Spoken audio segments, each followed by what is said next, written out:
오늘 어버이 주일이네요. 이 자리에 어버이로 계신 분 많으시죠? 혹은 자녀로 오신 분들도 있겠네요. 어버이로만 계신 분들도 계실 테고 자녀이면서 동시에 어버이신 분도 계실 테고요. 그리고 결혼을 하지 않아서 했지만 아이가 없어서 자녀로만 계시는 분들도 있겠네요. 우리 모두 다 언제인가 어버이가 되겠죠. 그리고 언제인가 어쩌면 자녀를 둔 어버이가 될 겁니다. 저는 아직 어머님께서 생존해 계시기 때문에 자녀이면서 동시에 제 자식들이 있어 어버이 삶을 삽니다. 사실 이 정도 살고 보면 그런 마음 참 많이 들어요. 더 좋은 부모가 되었으면 좋았을 걸. 그런 생각을 참 많이 합니다. 참 아쉽기도 하고 자녀들에게는 참 미안하기도 하죠. 그렇긴 하지만 우리 자녀들에게 꼭 말해주고 싶은 건 있어요. 비록 좋은 부모가 되지 못한 때가 많았지만 우리 마음 속에 담겨진 부모의 마음이라는 것, 정말 누구에게도 설명하기는 어렵지만 그 부모의 마음이라는 것 있다고. 자식들에게 잘해주지는 못했지만, 좋은 것 많이 주지 못했지만 부모가 가지는 자식에 대한 애틋한 마음이 있다고. 그런 얘기는 전해주고 싶어요. 저희 윗세대 부모님들께서 보여주셨던 조건 없는 희생, 그 희생의 절반만큼이라도 되돌려 드리지 못한 자녀로서의 죄책감 뿐만 아니라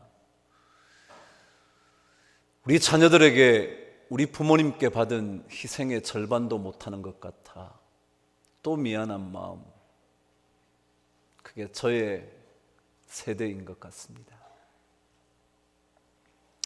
얼마 전에 이런 설문조사를 했다네요. 만약 당신에게 1년밖에 남지 않았다는 시한부 인생이 있다면 당신은 두 가지 중에 어떤 것을 선택하겠냐고 라는 질문을 던지며 첫 번째 선택 조건이 5억을 갖게 되는 것, 또 다른 한 선택은 이제껏 쫓아오지 못했던, 쫓아 살지 못했던 꿈을 이루는 것. 두 가지 중에 만약 당신의 인생에 1년밖에 남지 않았다면 어떤 것을 선택하겠냐고 물었어요. 여러분 어떠신가요? 뭘 선택하실래요? 5억 선택하시겠어요? 근데 참 놀랍게도 거기에 설문에 응한 사람들 전부 다가 나머지 1년만은 자신의 꿈을 쫓아 살고 싶다고 말했다네요.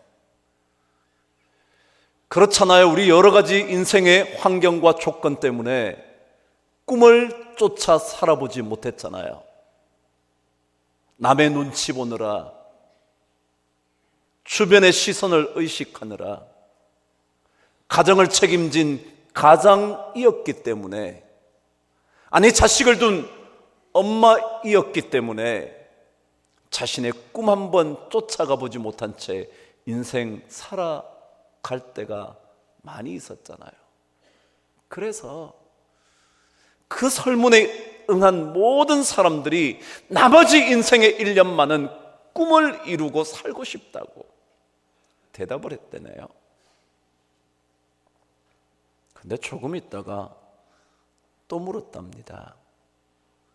정말 당신 5억 포기할 수 있냐고. 그랬더니 또 많은 사람들이 5억을 선택하겠다는 겁니다. 그래요. 여러분 생각에 그래 결국 돈이지 생각드시나요? 아니요. 그렇게 대답한 사람들이 이렇게 말을 했습니다. 저는 정말 나머지 제 인생의 1년 제 꿈을 이루고 싶지만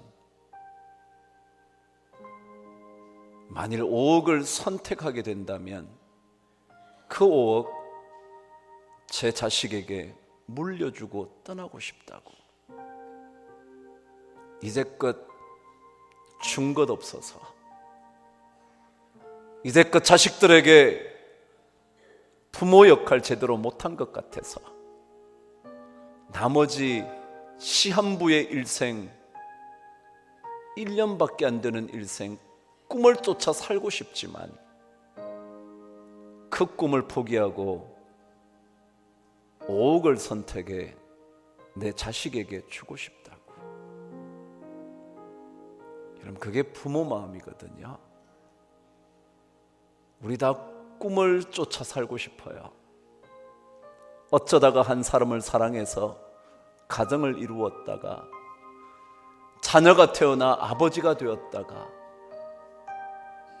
굳은일 다 하는 엄마로 살아가다가 인생을 마치는 게 너무 안타까워서 꿈을 쫓아가고 싶지만 그러나 자식 생각하면 그 꿈 내려놓고 자식에게 5억이라도 물려주고 떠나고 싶은 게 부모 마음이라고요. 그게 부모거든요. 못 배운 엄마, 좋은 직장 생활 하지 못해 자랑스럽지 못한 아빠, 그럼에도 불구하고 그 엄마 아빠의 마음속에 자식이라는, 자녀라는 결코 포기할 수 없는 가장 큰 삶의 목표가 있어서 우리 부모들이 그렇게 살아가죠. 꿈을 던져버리기도 하고 자존심을 포기하기가 하고 그만두고 싶은 마음 다잡아 또다시 가정으로 되돌아오는 게 부모거든요. 저만한 나이만 되어도 제 자식 잘 되는 것, 그게 더 큰 소원이더군요. 오늘 이 자리에 우리 어버이들 오셨죠? 더 이상 뵐 수 없는 부모님, 떠나신 부모님만 생각해야만 하는 어버이들도 계실 테고요. 그래도 아직 생존해 계시는 부모님 밑에 있는 또 다른 어버이들도 계실 텐데요. 아니, 엄마 아빠 바라보며 사는 자녀들이 이 자리에 있기도 할 텐데요. 오늘 이 시간에 그 부모님들, 그 엄마 아빠,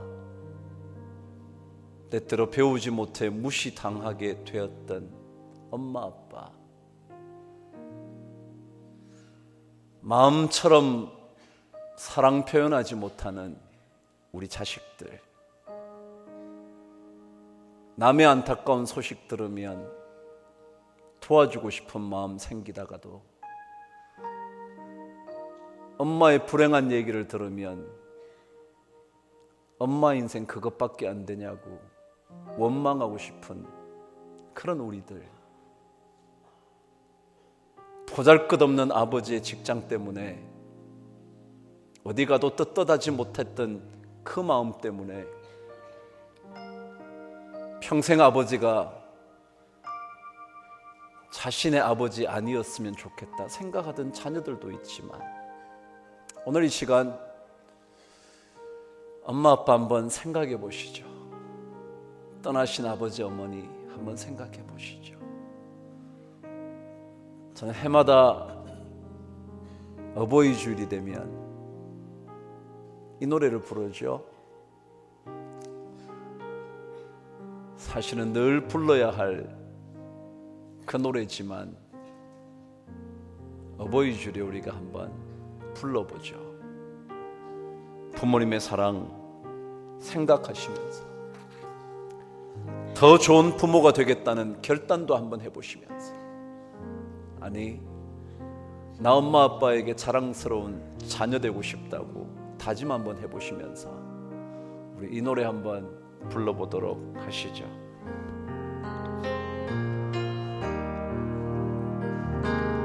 나 실제 괴로움 다 잊으시고 기르실 채 밤낮으로 애쓰는 마음, 진자리 마른 자리 가라리시며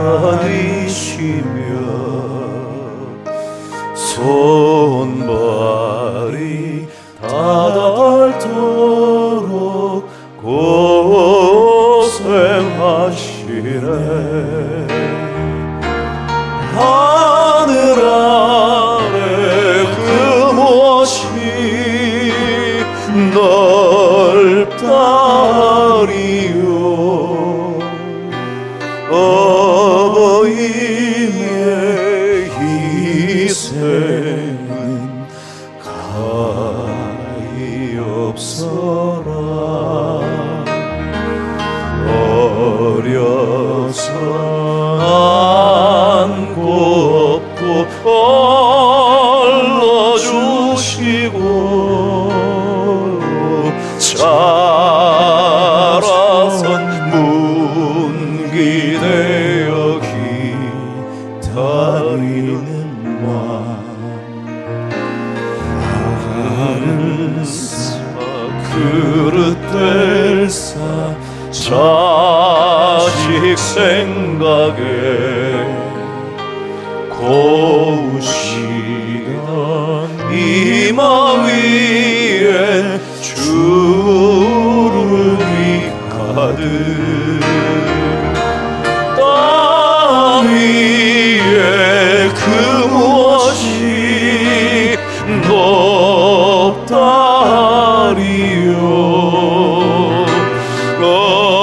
어버이의 정성은 지극하여라.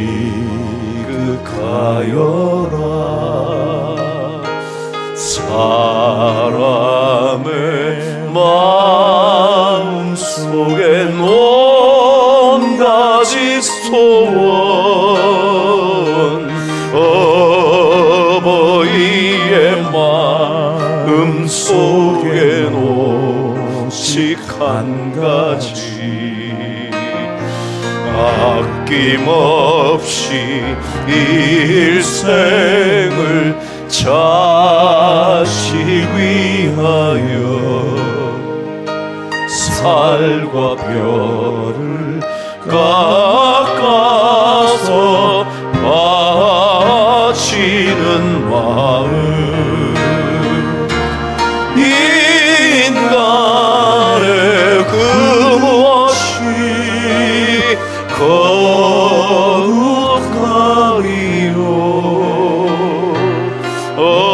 어버이의 사랑은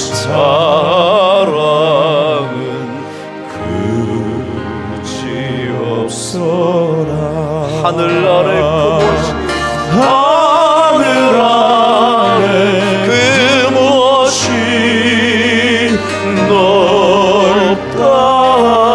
넓다리요. 어버이의 희생은 가히 없어라. 눈을 한번 감죠. 정말 오늘 노래 가사처럼 사람들 마음속에 소원이 얼마나 많나요? 그렇지만 부모의 마음속에는 소원이 하나밖에 없대죠.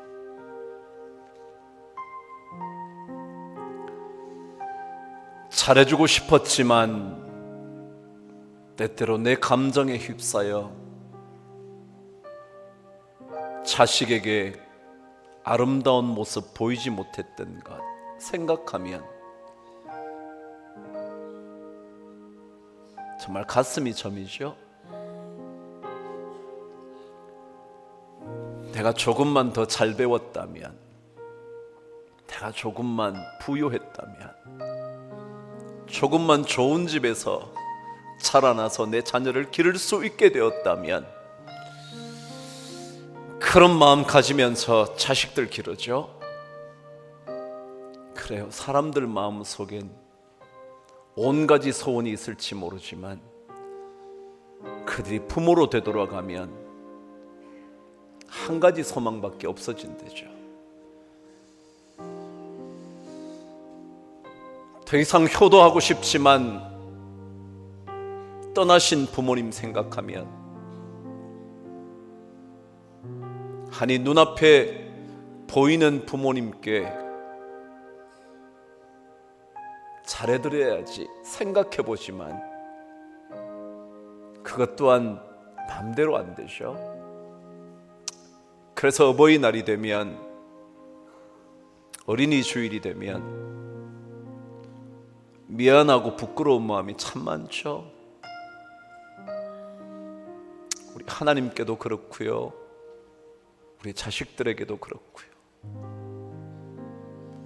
자식된 제 모습을 봐도 그렇고요.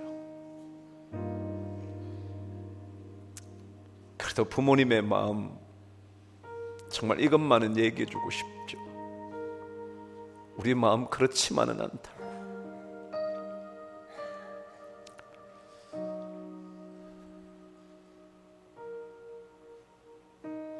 책임지지 않고 떠나버린 그 부모여도 어디에선가 자식 생각하며 눈물 짓는 게 부모라고. 오늘 이 시간 우리 한번 부모의 마음 생각하면서 기도 한번 해보죠. 부모인 여러분, 자녀인 여러분, 부모이며 자식인 여러분,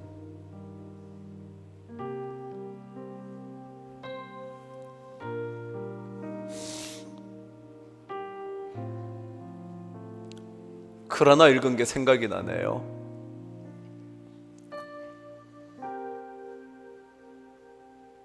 폭력을 휘두르는 남편 때문에 결국은 이혼해버린 딸이 자녀를 데리고 친정으로 왔대죠.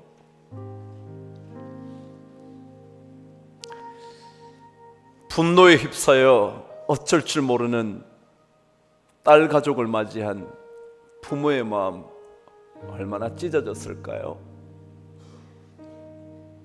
그래서 손주를 학교에 바래다 주기도 하고 딸의 이야기를 아무 소리 하지 않고 받아주던 부모님들이었죠. 그런데 어느 날 딸이 아이를 데리고 학교를 가는데 아빠 엄마가 야 우리가 데려다 줄게. 근데 그날따라 왜 그렇게 엄마 아빠가 미운지 엄마 아빠에게 소리를 질러댔대죠. 빨리 가시라고. 그 다음부터는 손주를 데리고 학교도 바래다 주지 못했대네요. 근데 어느 날 공원 아닌 공원 같은 데를 지나오는데 어떤 할머니가 묻더래요. 이보게 나이가 얼마냐고 그래 39이라 그랬더니 그물으신 할머님이 그러더래요. 그래 40이 다 된 자식도 걱정이 돼요. 외진 길 걸어가는 40 다 된 자식이 걱정이 돼요. 늘 저기 앉았다가 가는 모습을 보고서야 뒤따라오는 할아버지를 할머니를 자기는 알고 있다고. 여러분 그런 게 우리 부모죠. 오늘 노래 가사처럼 자라선 문 기대어 기다리는 마음, 그 부모죠. 우리 전부 다 좋은 자녀 되십시다. 좋은 부모로 사십시다. 예수 믿어 더 좋은 부모 되십시다. 예수님 만나서 정말 자식의 아름다운 모습을 보여드리십시다. 그래서 예수 믿는 엄마 아빠 때문에, 예수 믿는 자녀들 때문에 자식이 행복해지고 부모가 흐뭇해지는 그런 인생 우리 모두가 한번 살아보십시다.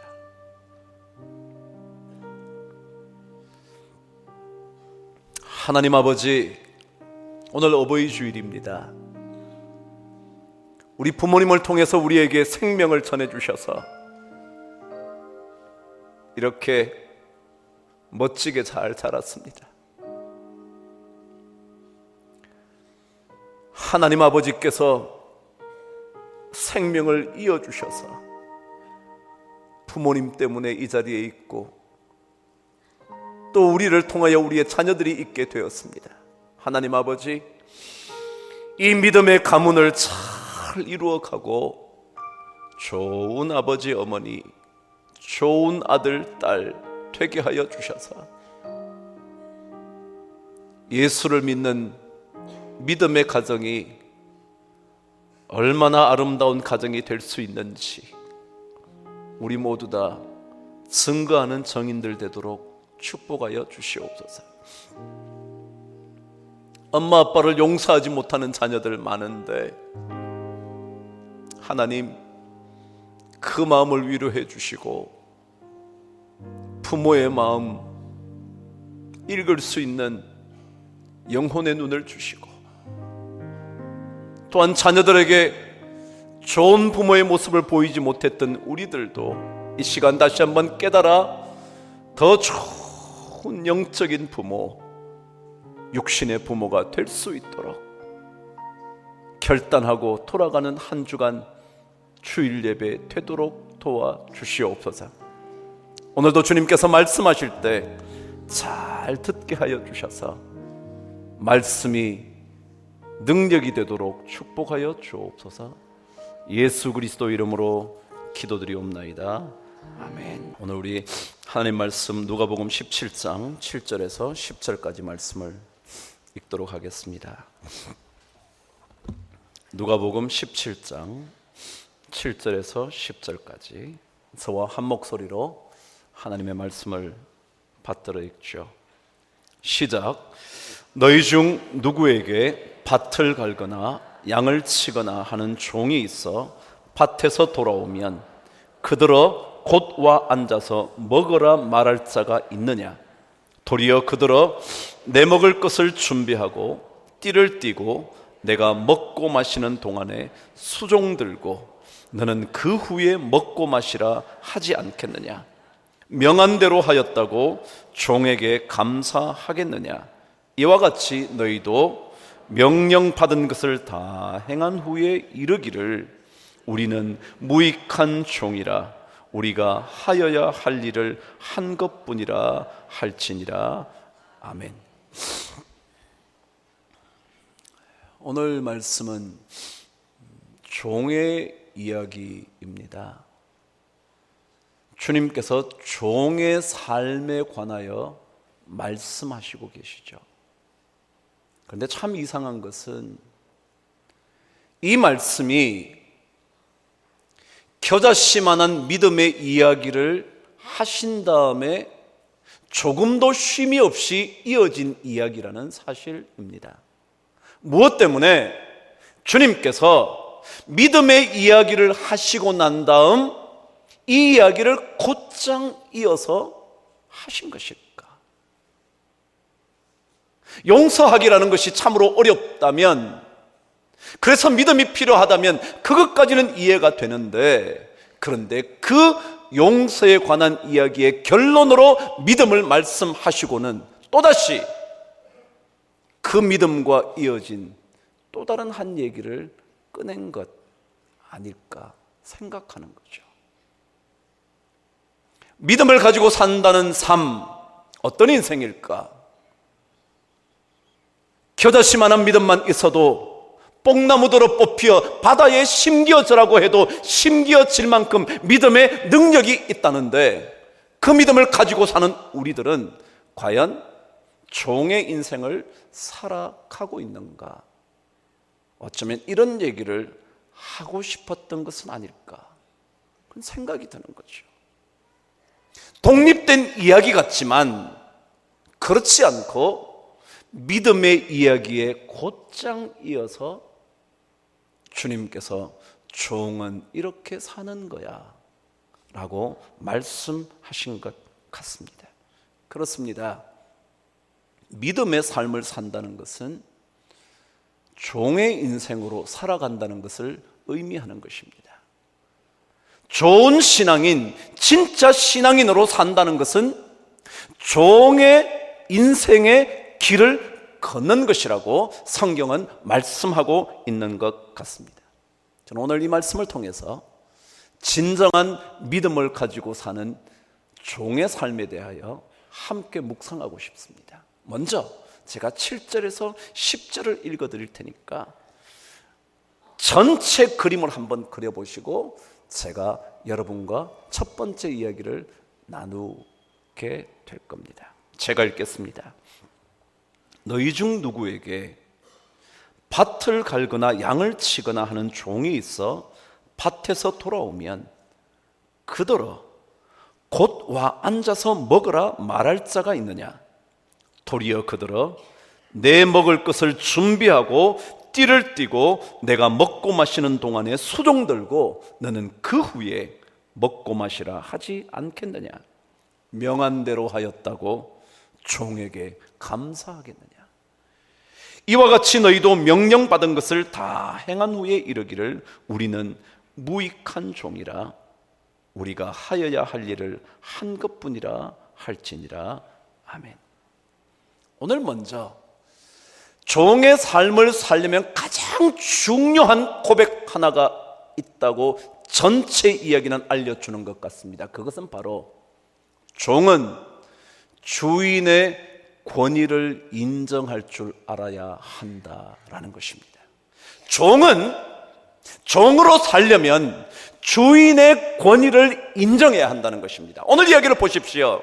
종이 일을 하고 왔습니다. 아니, 종이 종일 일을 하고 왔습니다. 밭에서 밭을 갈았고요, 양을 치고요, 그리고는 되돌아왔습니다. 피곤한 몸을 이끌고 들어왔는데 주인이 말합니다.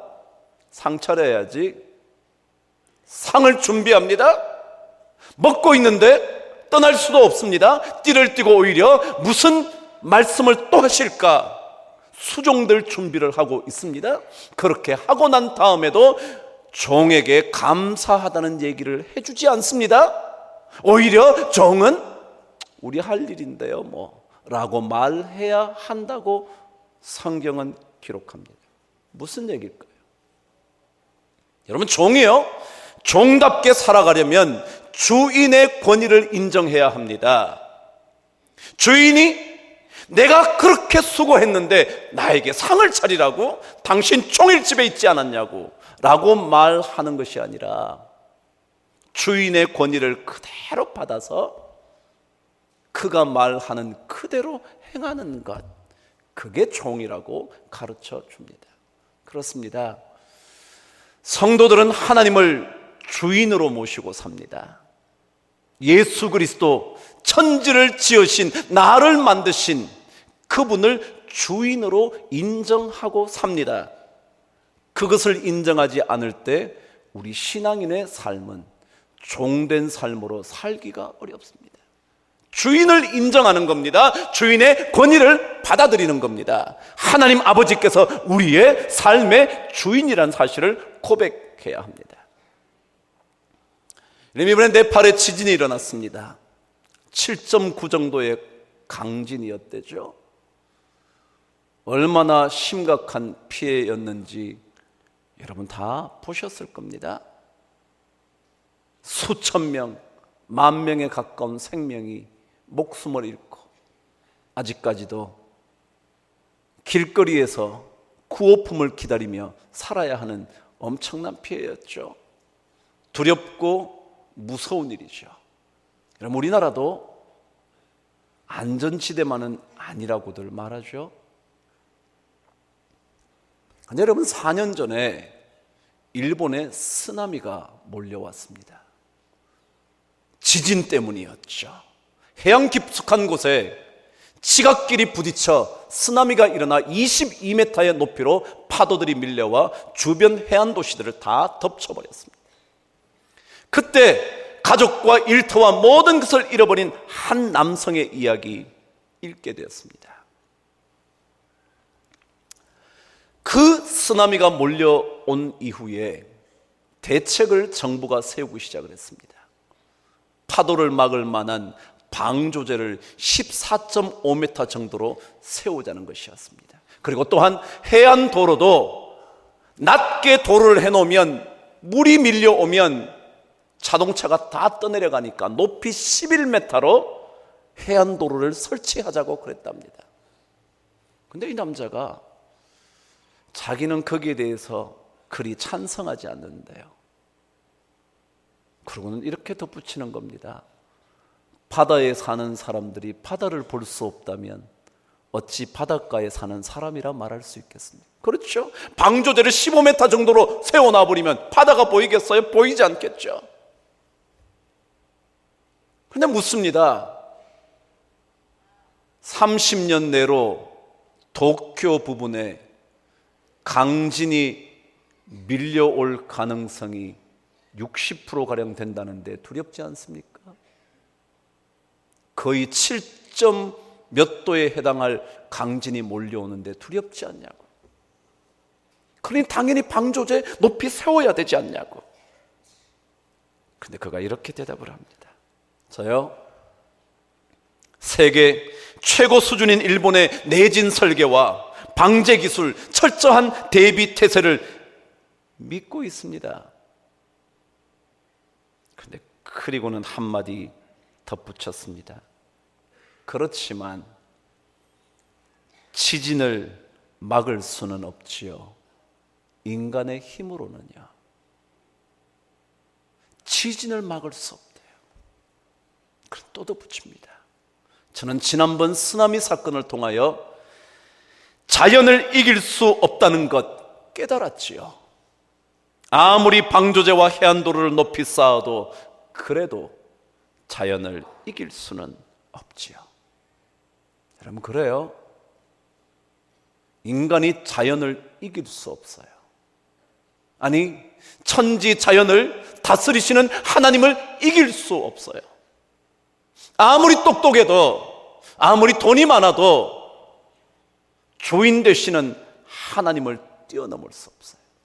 그래서 그 하나님을 인정할 때, 그 주인을 받아들일 때, 그때라야 신앙인의 삶, 종의 인생을 살 수가 있어요. 성경은 가르쳐줘요. 실컷 일하고 되돌아온 종에게, 허기진 종에게 상을 차려줄 주인은 없대요. 그 주인이 말하는 대로 또 할 수밖에 없대요. 그러나 그것 듣는 게 종이라고요. 그래요. 우리 신앙생활 참 힘든 일이에요.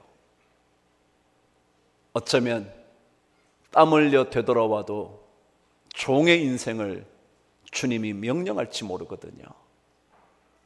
정말 힘겹게 살아왔는데 주님이 또다시 종의 삶을 말씀하실지 모르거든요. 그럼에도 불구하고 그런 주인의 권위를 인정할 때 진정한 믿음이 살아있게 되는 거죠. 그래야 종된 삶을 살아 주께 영광되는 인생의 주인공 되는 거죠.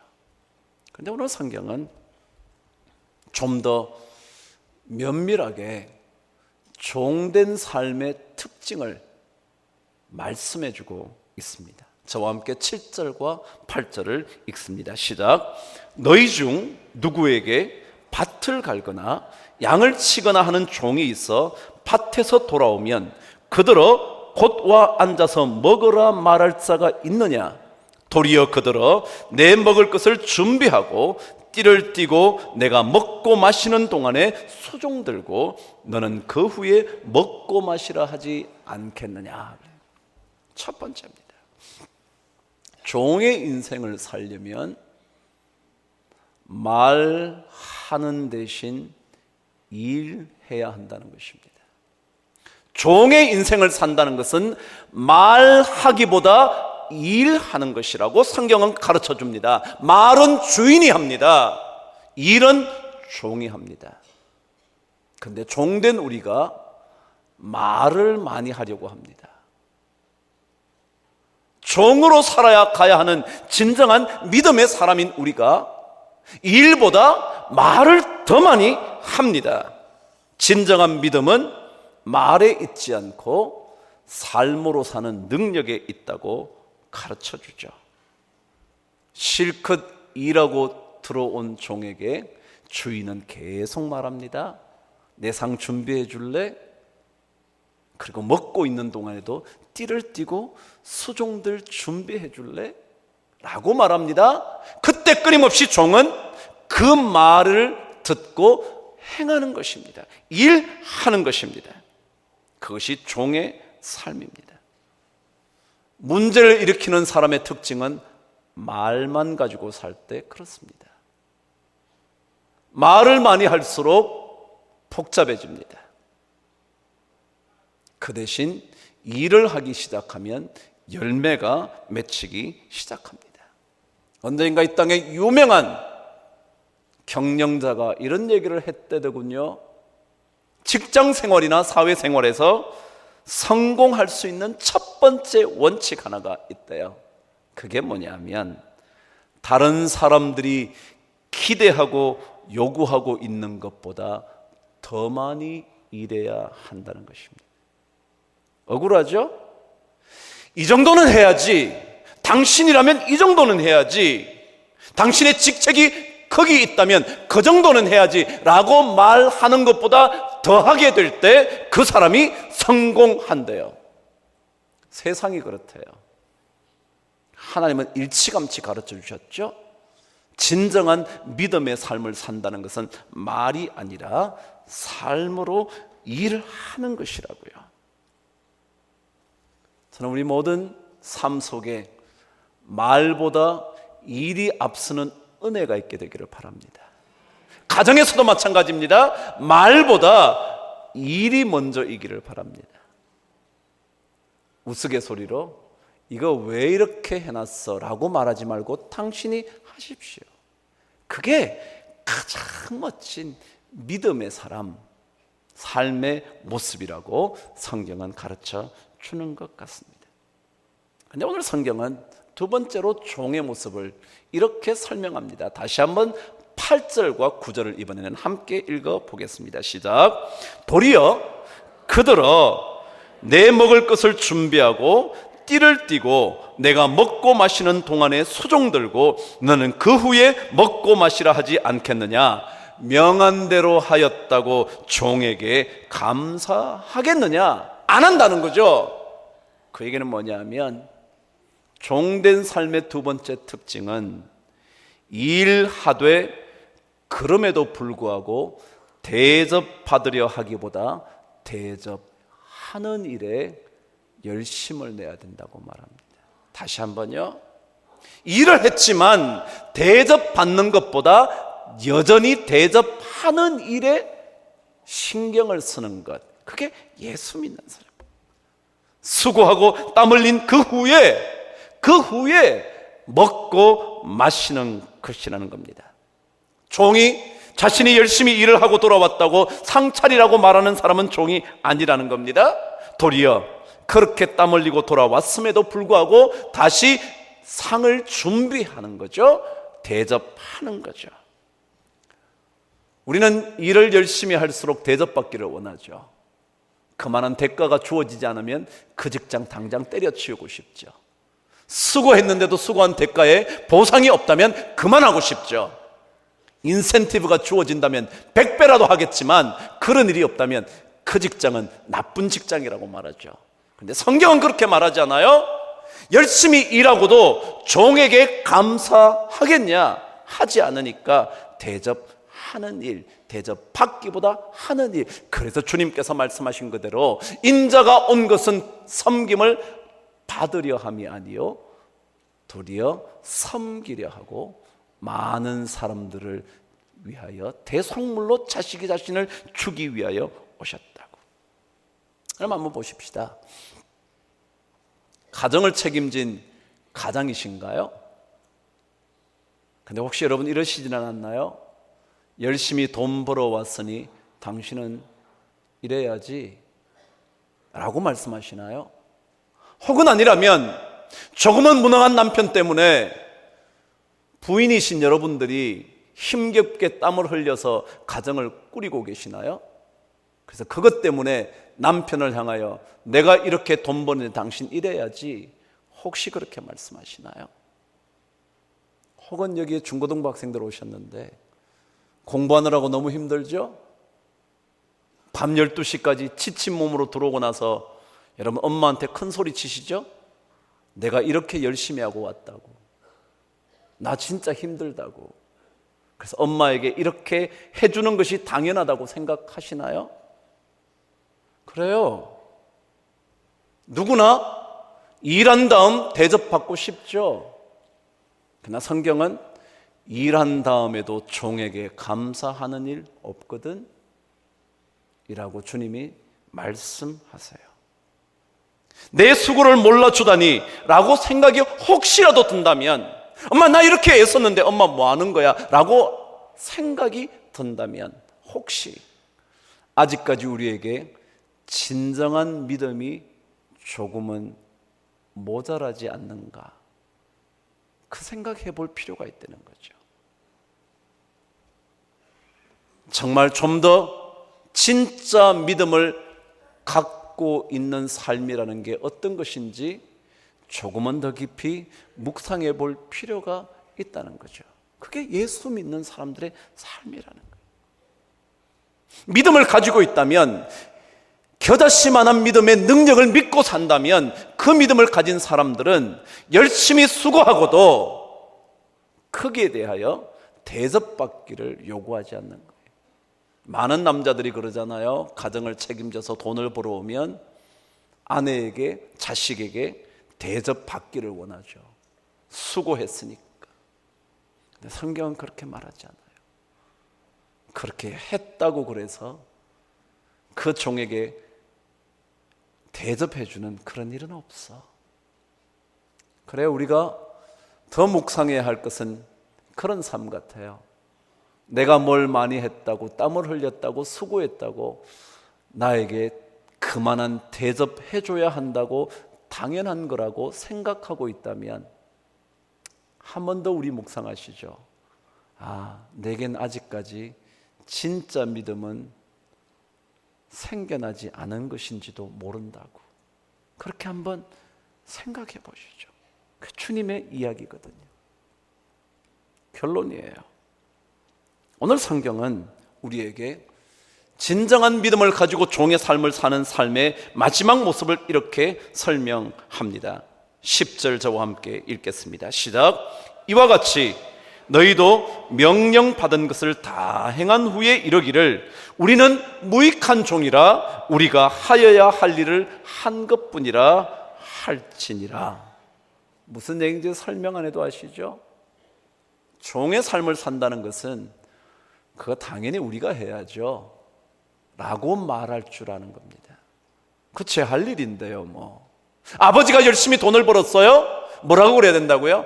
야, 아빠가 할 일인데 뭘, 당신 남편이 할 일이야, 당연히 하는 거야 라고 말하는 거지, 그걸 가지고 나에게 대접해달라고 말할 수 없다는 거죠. 뒤집어서 제가 그랬잖아요. 혹시라도 남편보다 더 탁월한 재능을 가져서 더 돈을 많이 벌고 오시는 여인들이 가장의 책임을 지고 계시다면 하나님께서 그런 재능을 주셔서 일하게 된 것 감사할 일이고, 오히려 그것 때문에 뭐라고 얘기할 게 아니라는 거죠. 왜요? 성경은 말하죠. 우리가 해야 할 일을 한 것뿐입니다. 뭐 그것 가지고 너무 그럴 것 없습니다. 우리 자녀들에게 한번 얘기해 볼까요? 공부하는 거요? 여러분 할 일이거든요. 여러분 하세요. 그걸 가지고 뭐 나 12시까지 했네, 뭐 잠도 못 잤네, 그러지 마세요. 여러분 인생이거든요. 여러분의 할 일이거든요. 우리가 그런 삶을 살아야 되죠. 아버지로서 열심히 땀을 흘리는 건 우리 할 일이잖아요. 그걸 가지고 아내에게 큰 소리 쳐요? 그걸 가지고 자식들에게 힘을 써요? 아니요. 우리는 마땅히 우리 할 일이에요. 그 일을 다 행한 후에 마땅히 해야 할 일을 한 것뿐입니다. 우리 보잘것 없습니다. 그냥 해야 할 일 정성껏 한 것뿐입니다. 그럴 때 예수 믿는 인생의 향기가 나기 시작한다는 거죠. 예수 믿는 것 좋은 일이기는 한데 참 어려울 때 많아요. 오늘 성경 말씀을 읽어봐도 그렇고요, 설교를 듣고 해봐도 그렇고요, 열심히 하고 난 다음에 이 말 하기라는 게 참 어렵거든요. 마땅히 해야 할 일을 한 것뿐입니다. 우리는 무익한 종에 불과합니다 라고 말하기가 참 어렵거든요. 근데 그걸 자꾸 하래요. 왜냐하면 그래야 진짜 믿음의 능력을 갖고 사는 믿음의 사람이기 때문에 그렇다는 거죠. 한 주간 어버이 주일이지만 우리 자녀들이나 우리 모두가 우리 할 일인데요 뭐 라고 말할 수 있는, 마땅히 우리 해야 할 일을 한 것뿐이라고 거기에 대하여 대접을 받기를 요구하지 않음으로 인하여 가정도 행복해지고 세상사처럼 성공하는 그런 인생이 되는 은혜가 우리 모든 성도들에게 넘치게 되기를 주의 이름으로 축복합니다. 기도하겠습니다. 하나님 아버지 고맙습니다. 가정의 달입니다. 우리 가정 속에 깨우쳐 주실 것 잘 깨닫게 하여 주셔서 믿음의 가정, 진정한 믿음을 가진 가정이 어떠한 모습을 가지고 있는지를 증거할 수 있는 좋은 증인들 다 되도록 축복하여 주시옵소서. 대접받고 싶습니다. 그렇지만 대접받기보다 대접하는 인생 되게 하여 주셔서 믿음의 아름다운 일꾼으로 사는 우리 모두가 되게 하여 주시옵소서. 예수님 이름으로 기도드립니다. 아멘.